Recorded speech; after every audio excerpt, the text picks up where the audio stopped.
It's my great pleasure to introduce Father Mark Ravizza. Mark is a trustee here at USF.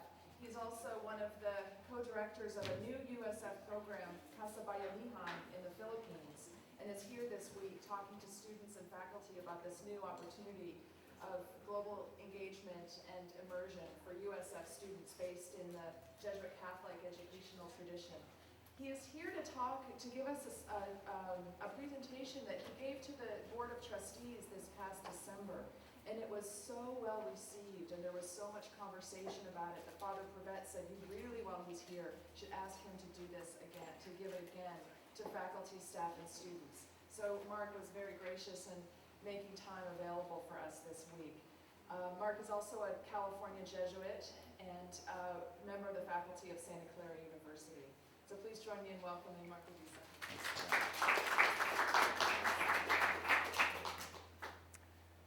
Thank you very much, and thanks for taking time out of your lunch hour to come and join us. I'm really grateful to have a chance to reflect with you on a landmark address that Father Adolfo Nicolas, the new Superior General of the Society of Jesus, gave last April in Mexico City. And I think it's especially appropriate that we as faculty and staff and administrators spend a little bit of time pondering this address, because Father Nicolas is speaking to the challenges that Jesuit higher education faces and really how we are called to respond. As you may know from looking at the address, the first challenge that he sees is what he calls a globalization of superficiality. We live in a world of fast food and instant coffee, instant answers, a culture where friendship has become a click on Facebook, where conversation is reduced to a tweet or a text, where getting the real thing is as easy as buying a Coke. And in response to this globalization of superficiality, Father Nicolas claims that Jesuit universities like USF have something very special to offer. It's what he calls a depth of thought and imagination, which he claims are distinguishing marks of our Ignatian tradition. Now, by saying a depth of thought and imagination, he doesn't just mean that we should think creatively and imaginatively in deep ways. Now, what I want to try to suggest to you this afternoon is that depth of imagination is a loaded term. And in using it, Father Nicolas has something quite definite and substantive in mind. And he makes this clear by going on to make two somewhat surprising claims in his talk. First, he says that the depth of imagination that he believes can help Jesuit higher education comes initially not from academics, but from spirituality, and in particular, what Father Nicolas calls a pedagogy of Ignatian contemplation. And secondly, he claims that the imagination that's developed in this Ignatian contemplation will lead us to strive to educate students who are in solidarity with those suffering most. Now, as you'll remember, this talk about solidarity was first introduced by Father Kolvenbach at Santa Clara University 10 years ago. And to help us, I think, understand and appreciate how fresh and interesting Father Nicolas's approach is, let's just look back and kind of recall how Father Kolvenbach's call for a higher standard in higher education was typically motivated. As you'll remember, we roughly argued that when the modern call for a faith that does justice is applied to our traditional commitment to educate the whole person to serve the common good, then this implies that we should educate graduates who are directly in contact with those suffering most, so that they will develop a well-educated solidarity. Now, with this in mind, look how different Father Nicolas's rationale for a well-educated solidarity is. He says this: I have no doubt that all of our universities are characterized by a striving towards excellence in teaching and learning and research. But, he says, I want to put this academic excellence in the context of the Ignatian tradition of depth of thought and imagination. And this means that we aim to bring our students beyond the excellence of professional training to become well-educated whole persons of solidarity, as Father Kolvenbach noted. So note what's happening. Father Nicholas wants to reaffirm Kolvenbach's call for well-educated solidarity, but he doesn't simply repeat Kolvenbach's rationale for this. Whereas Father Kolvenbach rooted solidarity in the society's commitment to justice, Father Nicholas offers a new and complementary understanding, which invites us to see how the commitment to solidarity flows from a depth of imagination that comes from a pedagogy of Ignatian contemplation. Now, to really take this claim seriously, I think we need to engage at least three questions. First, why is the imagination so important in education? Secondly, why does a depth of imagination entail a commitment to educate students who are in solidarity with those suffering most? Okay. And why does this depth lead us to promote solidarity? So let's begin with the first of these questions. At first blush, the emphasis on imagination in higher education can seem strange, because often at universities we think of reason as the engine that drives the academic train. And imagination is, at best, kind of a creative interior decorator that brightens up the passenger cars. But in contrast to this, Father Nicholas is suggesting that the imagination has a far more central role to play. And to see why he says this, let me share a story. It happened to me years ago when I was first teaching at Santa Clara, and I was living as a resident minister in a freshman residence hall. And in the first week of school, this young freshman came into my room. I'll call him Joe. He was from Seattle. And he came to me and he said, I love Santa Clara University. I love being a Bronco. I'm so excited about my classes. I think my professors are going to be great. It's going to be a fantastic 4 years. And the best part is, I've just met the girl I'm going to marry. Yeah, he said, you won't believe it. There I was in my first class. I looked across the room. Our eyes connected, and I knew that Julie was the one. Well, within a week, they were inseparable. They were at the cafeteria together. They were in the library together. I'd see them walking down the hall of the residence hall late at night. The next morning, they'd still be together. I assumed they had been studying all night. And then about 3 weeks later, he comes into my room, and he's devastated. I'll never love again, he says. Julie has broken my heart. Maybe I have to transfer. I don't know how I'm going to continue. And I was younger in those days, so I took this really seriously. We stayed up late into the night. I was trying to counsel him, and for a number of weeks, he just walked around campus like, Dostoevsky's Underground Man, this black cloud over his head, in mourning and mourning. And I was really worried about him. And about, a month later, he comes into my room, and everything's changed. He's like a ray of sunshine. And he says, you will never guess what has happened. I realize now that I needed to have my heart broken by that witch, Julie, in order to prepare for my new angel, Angela, which we just met last night. Well, again, the cycle repeats. They're dating, they're inseparable. And after about a month, he's back in my room sobbing again. This time it's worse, He says, how can women be so cruel? How can we men live in a world like this? How will I ever find love? Is it difficult to become a Jesuit? Well, to make a long story short, this cycle repeated itself, not once, not twice, not 3 times, but 4 times in the first 2 quarters of his freshman year. And I kept waiting for him to learn from the experience. I'm a philosopher, so I even tried the Socratic approach, asking him, what do you see is happening here, and do you see a pattern? Nothing worked, and I couldn't figure out why. And then one day I asked him about his favorite movies, which I have to tell you were the most sappy, sentimental, B-movie date films you've ever heard. Sleepless in Seattle, You've Got Mail, Serendipity, The Notebook. Now, you and I know that these are just entertaining date movies, diversions. But Joe from Seattle had come from a single-parent family. He was the only child of a working mom. And the only images that he had of domestic life came from the movies. And given the movies that he watched, no amount of experience would ever teach him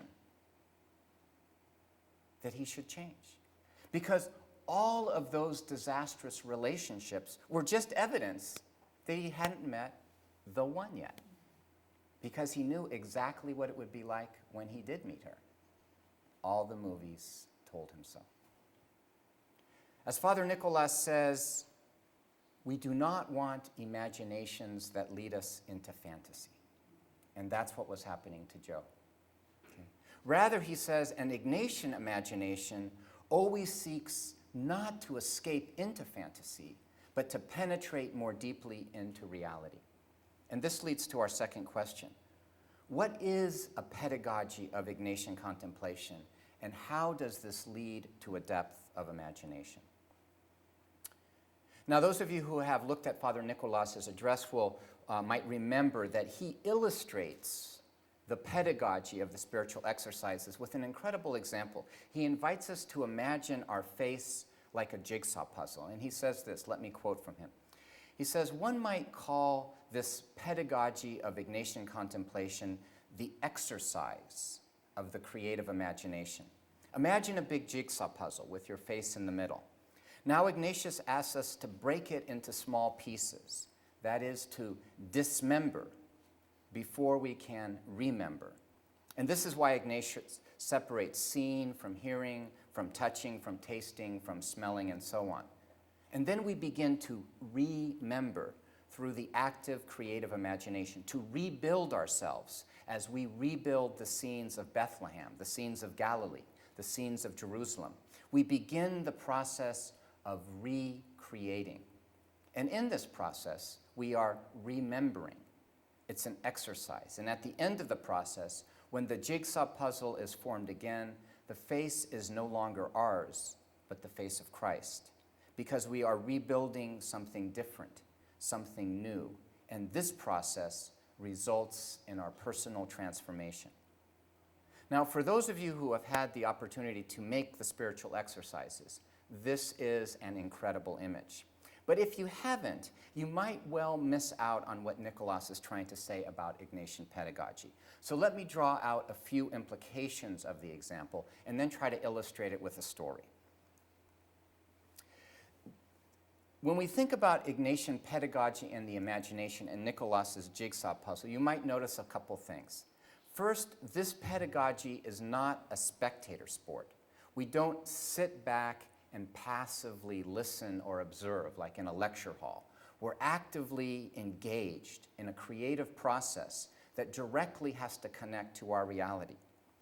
Second, what we're after is not just objective understanding, but a subjective felt knowledge that has to engage both our head and our heart. And it demands, in the end, a personal response. And this results in transformation, not just education.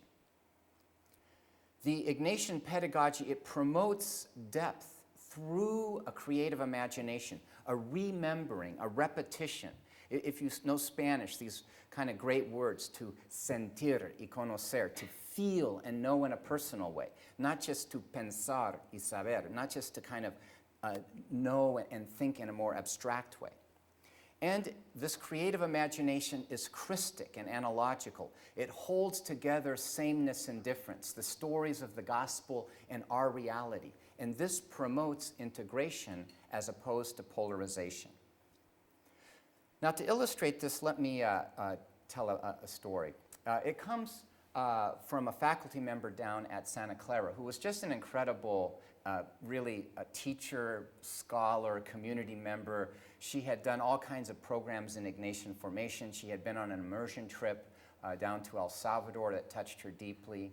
And she was on an Ignatian retreat with me, and she was on this retreat meditating on the visit of the three kings.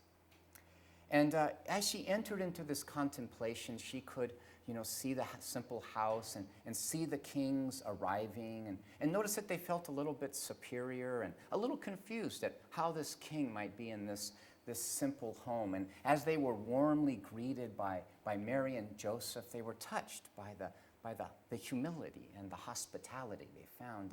And suddenly, their gifts of frankincense and myrrh seemed a little bit silly here. And because after all, what are they going to do with frankincense in this place? And as the kings were invited to join Mary and Joseph, this faculty member, whom I'll call Annie, found herself weeping. Well, as she told me about this, I was moved. And I followed the advice that Ignatius gives us to go deeper. So I said, why don't you go back and repeat that contemplation and apply your senses? Dismember in order to remember. And so she went back to the scene and she began to feel the dirt floor and to smell the smoke from the fire, to hear the farm animals and to smell the smells. And once again, she saw these once superior feeling guests so warmly welcomed into this simple, humble home and invited to sit around. And as she kind of sat with this scene, she gradually began to realize that somehow she had seen all this before, the simple homes, the dirt floors, the once superior guests invited so warmly. It was just like a home visit to El Salvador. And as she entered into that scene, she felt Mary come and take her hand and invite her into the scene to sit down by the fire because, you see, she was a little bit like the kings.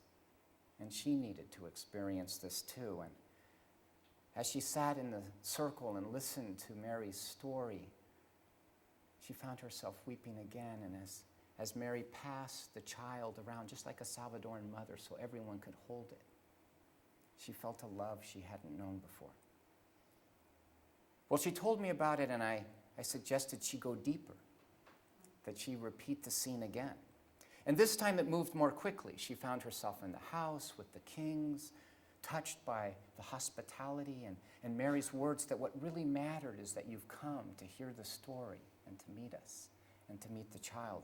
But soon she found herself on a journey home with the kings, listening as they processed the visit.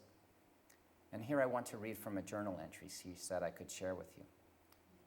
She says, as I listened to the kings, I realized that some of them are tempted to make the experience about Mary and the child, their warm hospitality and their powerful presence. Weren't those wonderful people, they'll tell their friends. But the real story is about them, that their world is reframed, turned upside down. You see, they thought the visit to the newborn king was just another stop along their kingly trajectory, one more experience to bag, one more diplomatic journey, one more piece of knowledge to fit into their kingly worldview. But what they weren't expecting, what I wasn't expecting, was to be left feeling that our gifts and power and sense of self-importance were a little bit silly here. That these people knew something that was really important. And the kings and I felt this deep inside, that here was something that was true and good and urgent. And I never felt so free. Now, in a moment, we'll discuss how this pedagogy gets applied educationally. But first, let me turn to our third question. Why does Ignatian pedagogy and this depth of imagination lead to solidarity? Now, to explain this, given our short time, I'm going to do something that I was told never to do, and it's probably a mistake, which is to introduce a complex philosophical, theological distinction without much time to explain it. And that's the distinction between a Christic and a Gnostic imagination. And far too quickly, what's at stake in this distinction is an answer to a very basic human question. What attitude do we take towards the inevitable experience of limitation in our human lives. To be human is to be finite, to be incomplete, to not have or be all that we would like.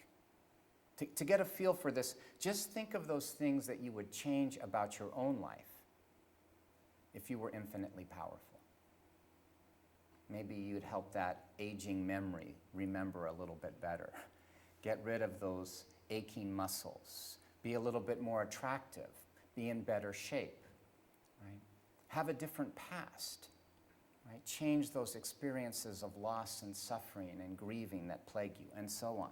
The central question is, what do you do with those limits? What attitudes do you take towards them? What images, what imagination do you have about them? Well, a Christic imagination says that we have to embrace the human and the finite. We have to trust that our weak, frail, limited lives are indeed the path to what our hearts are seeking, whether that be beauty or wisdom or insight or even God. Such an imagination says that we must embrace reality, all of reality, to see the finite as a path to go through step by step, not escape from. And we call this a Christic imagination because it flows from the experience of encountering the very human person of Jesus in the exercises. This mystery that God completes the work of salvation not by fleeing human reality, but by entering into it, all of it, and embracing human finitude and limitation, even to the point of death. Now, the contrasting imagination, a Gnostic imagination, essentially takes an attitude which tries to reject or flee human limitation.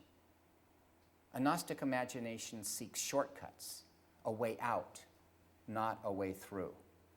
It says no, or more often, yes, but, to the finite reality that characterizes our human life.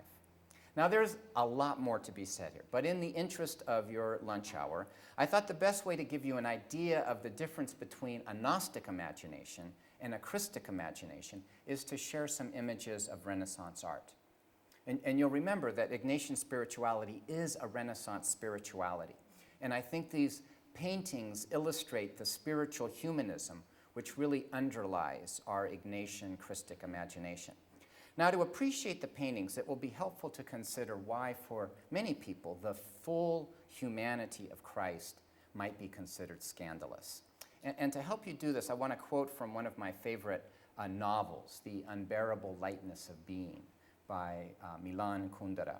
And he says this: "When I was small, and I would leaf through the Old Testament retold for children and illustrated in the engravings by Gustave Doré, I saw the Lord God standing on a cloud. He was an old man with eyes, nose, and a long beard. And I would say to myself, if he had a mouth, he had to eat. And if he ate, he had intestines. But that thought gave me a fright, because even though I come from a family that was not particularly religious, I felt the idea of a divine intestine to be sacrilegious. Spontaneously and without any theological training, I, a child, grasped the incompatibility of God and shit." Quoting from Kundera, "The ancient Gnostics felt as I did at the age of 5. In the 2nd century, the great Gnostic master Valentinus resolved the damnable dilemma by claiming that Jesus ate and drank, but did not defecate. The aesthetic ideal of Gnosticism is a world in which shit is denied, and everyone acts as though it did not exist. This aesthetic ideal is called kitsch." Some Renaissance art. These come from a fantastic book by the great scholar Leo Steinberg called The Sexuality of Christ in Renaissance Art and in Modern Oblivion. And what Steinberg calls our attention to is how, for the Renaissance artists, they really wanted to explore and celebrate the full humanity of Jesus. There's a whole set of paintings that Steinberg calls the signal at the breast, and he says this about them: sexual capability and dependence on food These are the defining traits of the human condition. And their polarity is implied in Renaissance painting whenever the Christ child designates or exposes at the same time his penis and the maternal breast. Okay, and you'll see here, look at the Madonna. It's very clear she is nursing, and we also see there's Jesus in all of his humanity. And for the Renaissance artists, this is what we want to know about Jesus. Here's another set, which Steinberg calls exposure as revelation. Notice what Mary's finger is pointing to. Right? It's as if she wants to say, see, look at this. He really does have all of the working parts. He really does, Pace Valentinus, have to go to the bathroom. He's just like you and me. And just so you don't think that I'm some kind of perverse cleric who dug up a few sort of, explicit Renaissance paintings, these are all over. And just notice them. It's very clear that what Mary wants to show you is the full humanity of Jesus. She's pulling up his little dress. She's exposing him there. She's pulling his legs apart. It's as if she wants to say, do you see how miraculous this is? He really is human, weak, frail. Now, the Renaissance, spiritual humanism, celebrates the sexuality of Christ. Look what we do it in modernity. This is the same painting edited for the Christmas season. Here's another example. That sensibility of Valentinus that Jesus ate and drank, but did not defecate. Let's look at the adoration of the Magi. And notice that what the three kings are doing. What are the Magi really adoring? See, this is a visual way of asking, is he fully human? Is he truly like us? And what's at stake here is that if the Word really did become flesh, really flesh, like us, then somehow all of created reality is potentially sacred. And this, for the Renaissance spiritual humanists, was incredibly good news. Now, if you're like my students, you might be feeling a little queasy at this point. And that's precisely what I want to emphasize. That in many ways, we are more Gnostic than Christic. And talk like this can make us feel a little squeamish.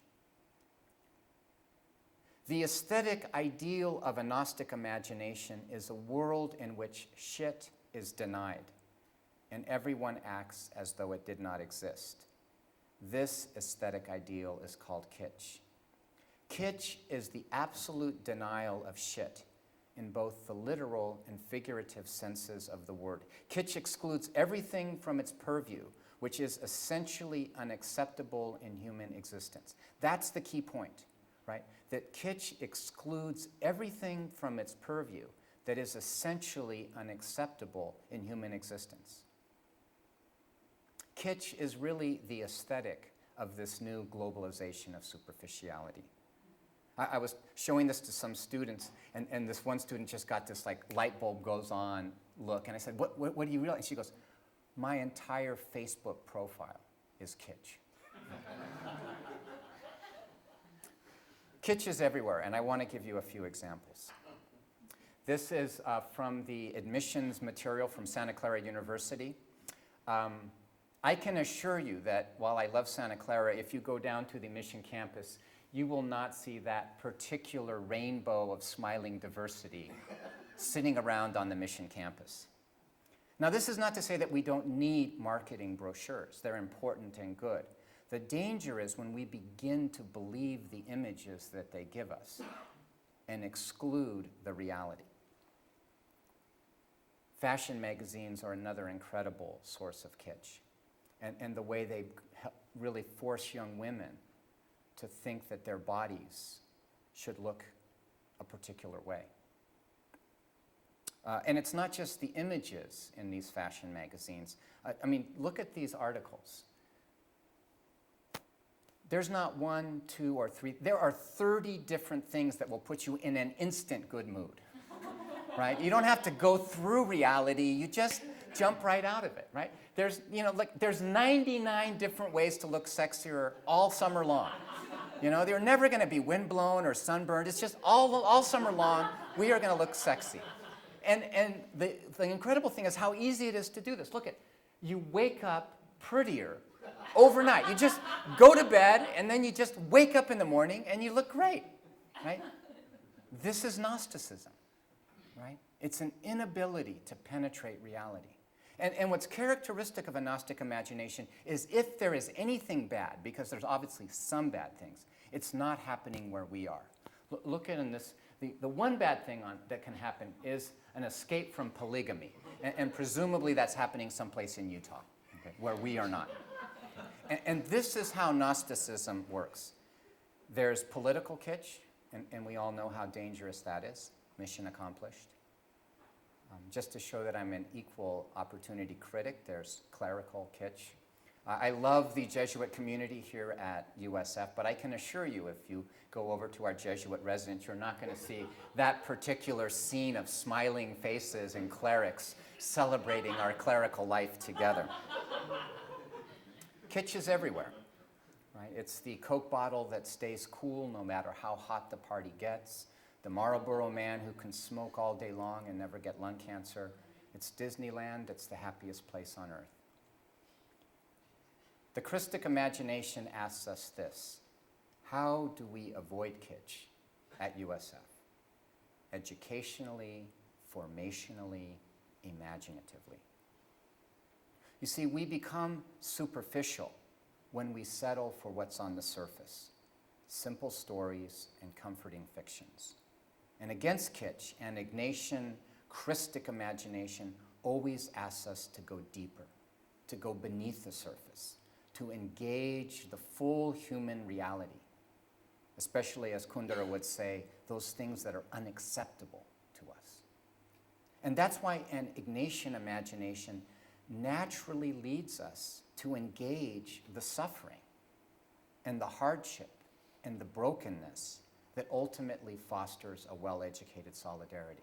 We don't naturally want to go to those places. We'd like to tell ourselves a story that they don't really exist. Father Nicholas puts the point this way, and I want to again quote. He says, depth of thought and imagination in the Ignatian tradition involves a profound engagement with the real, a refusal to let go until one goes beneath the surface. The starting point, then, will always be what is real, what is materially, concretely thought to be there, the world as we encounter it, the world of the senses so vividly described in the Gospels themselves. And listen to this, it's a world of suffering and need, a broken world, with many broken people in need of healing. And it's this next line that really moves me. We start there. We start there. We don't run away from there. And that encounter with what is deepest changes the person. Now, I'd like to illustrate what Father Nicholas has in mind by engaging the real and using this Ignatian imagination, this kind of process of repetition and formation to go deeper, by giving just one example of what this might look like in practice. To be honest, there's so many different kinds of things that are happening here at USF that could illustrate that. The tremendous work that you're doing with service learning, the fantastic work that's happening with university ministry, alternative spring breaks, all of the things that you're doing to get students off campus and engaging the city around you, the not-for-sale work. We could go on and on. I just want to share one project that I'm involved with, the CASA program, because I think it models not only the first part of Father Nicolas's talk about depth of thought and imagination, but also a second emphasis that he had in that talk about rediscovering universality. How do we work to create a global network of Jesuit education? As some of you might know, the Casa de la Solidaridad was founded 11 years ago in El Salvador to commemorate the death of the Jesuit martyrs Elba and Selena at the UCA. And it's a program that's committed to helping students engage that gritty reality of the Central American people and then integrate that in a rigorous way into their academic studies. And the program's based on kind of four pillars. The key to the program is accompaniment. 2 days a week, our students go out to very marginalized communities of families that are living in pretty severe poverty. And they go out not to sort of fix the problem or to be experts, but they go out humbly as learners to walk with the people, to accompany them in their daily reality. And that opportunity to spend 4 months really becoming friends with the people of El Salvador changes everything. When they encounter that reality, that brokenness, but also that suffering and that joy together, it raises tremendous questions. And so it's a fantastic place to teach because students come into the classroom and they're ready to learn. I teach philosophy there, and I don't have to sort of start a class by trying to convince you all that you should be interested in Kant's categorical imperative, which you probably aren't. But I can start a class there simply by saying what's happening in our lives, what's going on in the communities. And students come and raise incredible questions about meaning and hope and right and wrong and justice. And then we take those questions and integrate them with fantastic classical philosophical texts and contemporary texts, and the conversation becomes something that's about life. This experience then raises, I think, also fantastic, what Sharon Parks calls the big questions. Questions about what do I want to do with my one wild and precious life? How should I live? And so part of the CASA is an opportunity to really be trained in Ignatian discernment. There's a kind of Ignatian formation program. Students have the opportunity to one-on-one spiritual direction and accompaniment. And the last piece is a community focus on simple living. And it's this integration of accompaniment, academic excellence, spiritual formation, and simple community living that produces a well-educated solidarity. I can remember when I first went down to El Salvador in 2005, I was motivated because I was seeing all these students come back to Santa Clara from El Salvador, and they were just on fire. You know, they were just, my life has been changed. I'm looking at the world in a new way. I'm totally recommitting to what I want. I'm still going to be a doctor, but I want to be a different kind of doctor. I'm going to be an attorney, but I want to be a different kind of attorney. And so I wanted to go down and see what was happening, and also how could we better support these students when they came back. So I went down in the fall, and I came back with a group of about 7 students and kind of walked with them during the spring. And we had been back about maybe 6 weeks, and I asked the students, what do you miss most about being in El Salvador? And without missing a beat, this young woman said, I miss the academic intensity. And I was surprised, because I thought they'd say, you know, I miss pupusas, I miss my friends in the community. And so I said, well, what do you mean? And as soon as she began to explain, I completely understood it. She said, what I miss is that everything in our life was connected and urgent.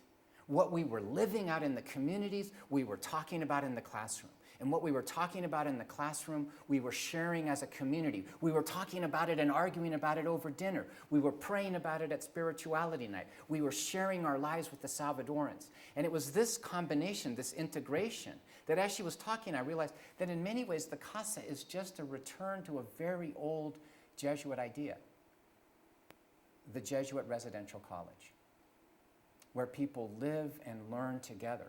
Only in some ways it's like the Jesuit residential college on steroids, because you're engaged with this direct reality. Now, I've been trying to explain the program with this kind of chart, but it really doesn't do justice, because really the CASA looks sort of much more like this. And if I could, I wish I could take you all out into the communities and have you see how that gets integrated with the learning, but let me just show you this brief video.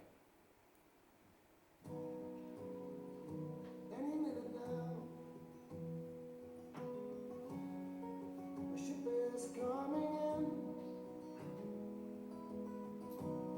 I'll keep tracking the horizon,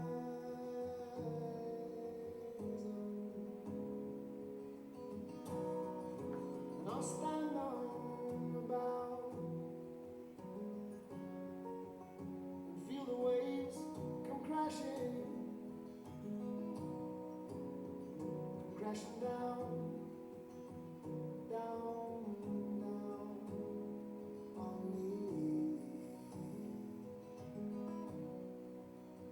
And you say, be still, my love. Open up your heart, let the light shine. Don't you understand? I already have a plan. I'm waiting for my real life to begin. And I woke today. Suddenly, nothing happened. But in my dreams, I slew the dragon and down this beaten path, up this cobbled lane, walking in my own footsteps once again. And you say, be still, my love. Open up your heart, let the light shine in. Don't you understand? Oh, I already have a plan. I'm waiting for my real life to begin.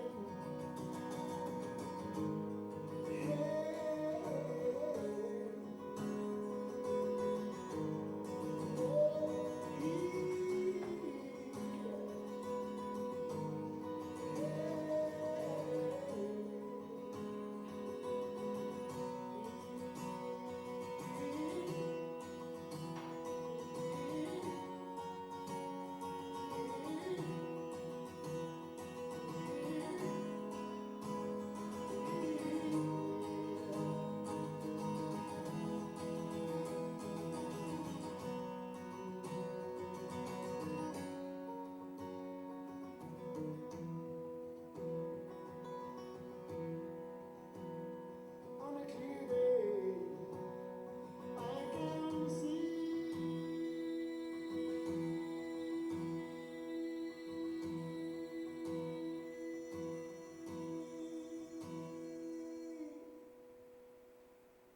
very long way.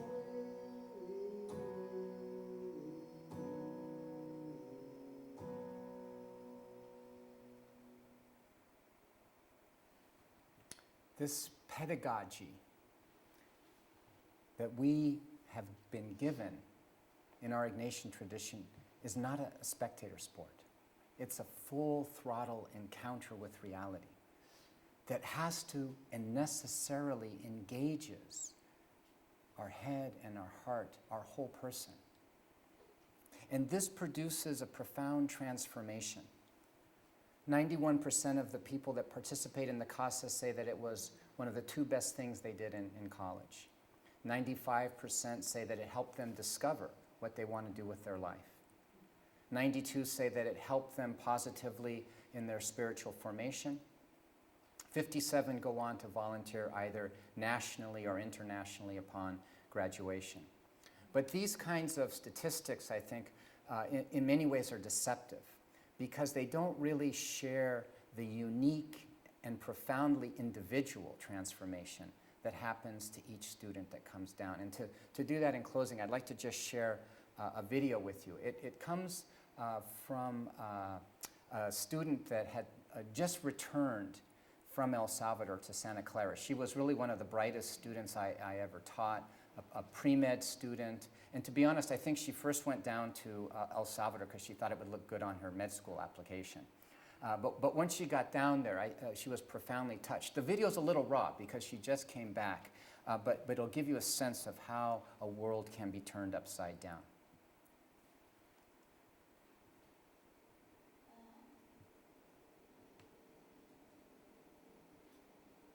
Well, I learned a lot. I learned a lot about what kind of the reality is with the majority of the self-work. Um, and I learned how to teach a little bit in English. But I think what I really learned is how to kind of love and be loved, and be loved for who you are, and not for what you've done, what you do, or all these accomplishments and kind of activities that we value so highly in the United States. And just like really the experience of being accepted into these people's home, into their family, into their hearts, without question, was like, I mean, a really, really powerful lesson for me. I'm here recently returned to feeling kind of, I mean, it's still kind of like raining from kind of receiving that love without really feeling like I even did anything to deserve it. For me, I've gone through almost my entire life basing my entire self-worth on the things that I do and the things that I've done and kind of my accomplishments. And being able to kind of leave those things at the door and come into a reality where they just don't really matter. I think it really teaches you a lot about kind of what it means to be human without all of the distractions that we have here in this country. And I think it's really changed how I want to go forward in life. Obviously I'm not going to drop out of college and, run off with the wolves or something, but, it's really made me stop and think, like, why am I doing the things that I'm doing? And maybe, like, take a lot more critical look at what I really want out of my life. And if I just want to keep, like, piling up these accomplishments for what reason am I doing that? And I guess kind of reevaluating what is going to lead me to fulfill that. It's the little smile I love at the end. I'm touched, as I listened to Erin, where she says, what I really learned was how to be human without all the distractions, or how to ask what I really want out of life. And I know, as faculty and staff, all the things that we do for assessment and learning outcomes, they're all very important. But I watch something like this and I'm humbled. Because I think, how do I put that on a syllabus? Learning objective, become human without all of the distractions. Ask yourself what really matters in human life. And I think when we really get beneath the kitsch, what we realize is that we as educators have really been given a sacred and blessed opportunity. That there's something really profoundly mysterious about what happens when we and our students touch reality. And what that can elicit and bring out of us is unpredictable and surprising, but often blessed. What we are called to do is to never settle for the surface, the superficial, the simple, the easy. We as Ignatian educators are called to go deeper. And this requires a willingness and a courage to engage the whole person. It's messy. And I worry that this presentation was a little bit of kitsch, because I wish we had more time where I could unpack really how complicated and messy that education in El Salvador is. But in the end, I want to assure you, and I want to leave you with this thought. There is nothing more powerful than watching a young life grow. Watching a young person become a little bit more of that beautiful person that God created him or her to be. That's what we're called to do. To educate, to form, to encourage, to help people become that dream that God has dreamed for the world. And there's nothing that's more privileged, more blessed, and perhaps more holy than this work. Thank you very much.